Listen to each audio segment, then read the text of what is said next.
British शासन के अधीन भारत में जब 29 अगस्त 1905 को उत्तर प्रदेश के प्रयागराज में सूबेदार रामेश्वर सिंह राजपूत के परिवार में एक अबोध बालक के रोने की गूंज ने पूरे परिवार को ऐसे मोहित किया जैसे उस परिवार में उस अबोध बालक के रूप में किसी जादूगर ने जन्म लिया हो। देवभूमि के नाम से प्रख्यात उत्तर प्रदेश के प्रयागराज में जन्मे इस बालक के पिता के लगातार होने वाले तबादलों ने उस बालक की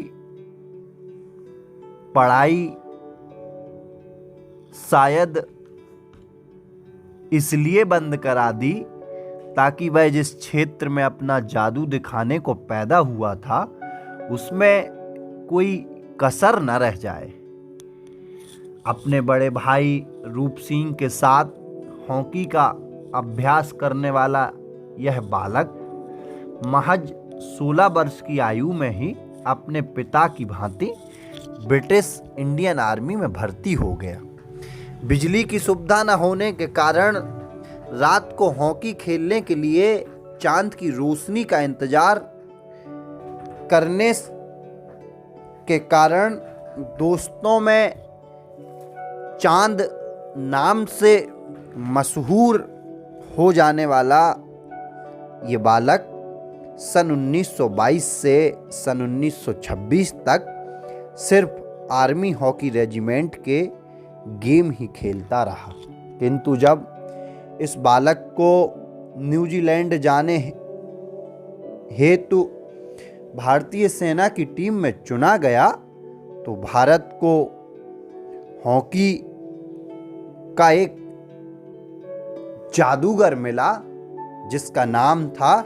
मेजर ध्यानचंद। जी हाँ दोस्तों, सपनों की दुनिया में आज हम बात करेंगे हॉकी के जादूगर, भारत देश के ख्याति नाम खिलाड़ी आदरणीय मेजर ध्यानचंद जी की जीवनी के बारे में। न्यूजीलैंड में हुए कुल 21 मैचों में 2 टाई के साथ 18 मैच जीतकर भारत लौटे ध्यानचंद लॉस नायक के तौर पर नियुक्त हुए, जिसके बाद एम्स्टर्डम में सन 1928 में मेजर ध्यानचंद द्वारा किए गए बेहतरीन प्रदर्शन ने जैसे भारत में गोल्ड मेडलों की इबारत लिख दी और लगातार सन 1928 के बाद 1932 और 1936 में गोल्ड मेडल जीतकर ध्यानचंद पूरे विश्व में हॉकी के जादूगर के तौर पर मशहूर हो गए। 3 बार गोल्ड मेडल जीतने वाले मेजर ध्यानचंद के सम्मान में सन 1951 में नेशनल स्टेडियम में ध्यानचंद टूर्नामेंट का आयोजन भारत द्वारा किया गया।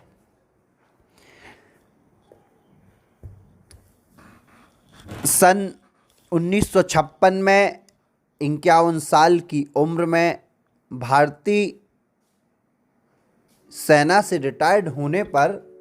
अपने खेल जीवन में 1000 से अधिक गोल करने वाले आदरणीय ध्यानचंद जी को भारत के दूसरे सबसे बड़े सम्मान पद्म भूषण से अलंकृत किए जाने के साथ इनके जन्म दिवस 29 अगस्त को राष्ट्रीय खेल दिवस के रूप में मनाकर ध्यानचंद को भारत सरकार द्वारा सम्मानित किया गया। रिटायरमेंट के बाद भी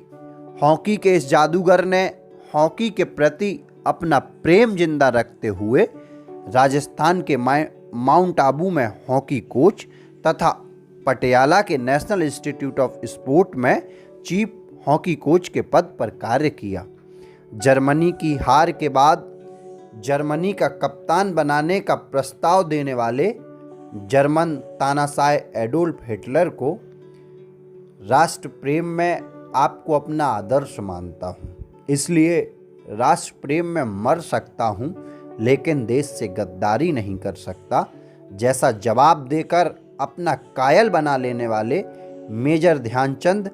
विश्व के सबसे बड़े लोकतांत्रिक देश भारत के सर्वोच्चतम सम्मान पाने का इंतजार करते करते लगभग 74 वर्ष की आयु में 3 दिसंबर सन 1979 को जादू देखने वाली इस दुनिया से अलविदा हो गए। राजनीतिक दांवपेच के कारण भारत रत्न से वंचित रहने वाला यह भारत का रत्न आज निश्चित तौर पर हर खिलाड़ी का आदर्श और राष्ट्र प्रेम की भावना सिखाने वाला एक श्रेष्ठ शिक्षाविद है।